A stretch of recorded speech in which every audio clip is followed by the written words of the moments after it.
My question, though, you touched on this idea of there being a premium between gold in dollars and gold in other currencies. Now, gold is still priced in dollars, and therefore it's usually suppressed due to the strength of the dollar. We're starting to see that change, as we just touched on, in the oil market. Are you suggesting that we may be seeing more of a change in how gold is priced if it's moving away from the US dollar as the denomination somehow? Yes, and again, viewers want to see it happen tomorrow. And we talked maybe over a year ago about the Moscow world standard. We were thinking this was going to happen with this new, Glaziev and Babokov, and that was still years out. But now the Shanghai Gold Exchange is repricing gold. And again, because gold and oil post-sanctions are now traded more vigorously outside of the US dollar, this, again, is not an overnight process.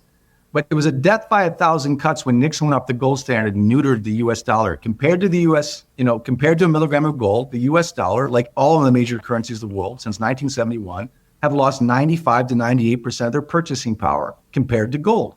That was death by 1,000 cuts. Again, the DXY can go up 25% to spend trillions in QE, but its inherent purchasing power has gone down. That's the key.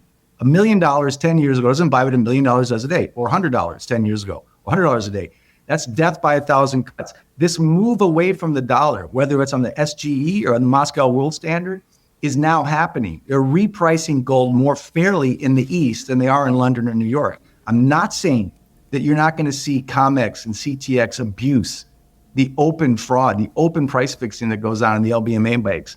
I'm not saying that ends tomorrow, but it's slowly shifting because, again, you can't price gold cheap, below its real value in the US or London exchanges while it's ripping in the Chinese exchange or eventually maybe a Russian exchange. Again, not tomorrow, not next week, but eventually you're going to see a return to fundamentals in the gold price. In the meantime, you still have the issue of the US dollar and the de-dollarization theme. Again, I had a great discussion with Brent Johnson. I agree, let's not kid ourselves. The US dollar is measured at 80% of GDP, or 70% of GDP. It's 80% of trade settlements.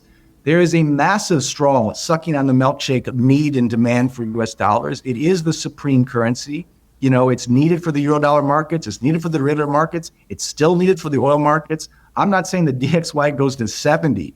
The issue I had with Brent Johnson is I don't see it going to 150 either. Again, this is because de-dollarization is a debate right now. It's an issue. It's a matter of degree.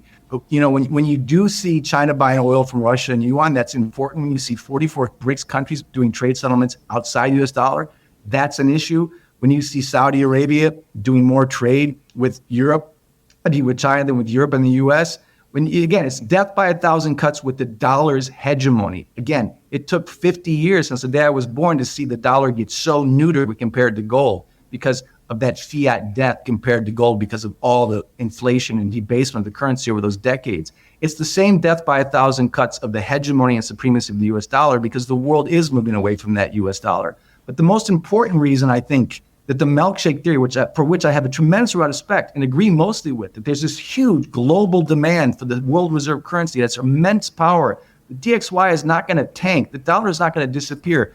But the one thing, although the milkshake theory in that straw has massive power, it doesn't have immortal power. And again, for people that are investing longer term, you have to realize that there may be a great big sucking sound, as Ross Perot put it, but on that milkshake theory, this idea that the world is sucking demand for the US dollars and prop the US dollar and the DXY up. The flip side of that is there is no straw or super sponge for US treasuries. It's going the opposite. The world is stepping away from US treasuries.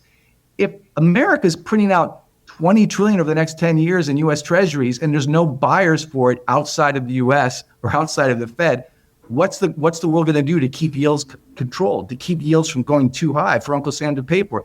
They're going to have to print money. I'm sorry. They're going to have super QE to pay for those IOUs. That ultimately debases the dollar. So there may be a strong demand for the currency, but there's no demand for the IOU. There's not a discussion about that.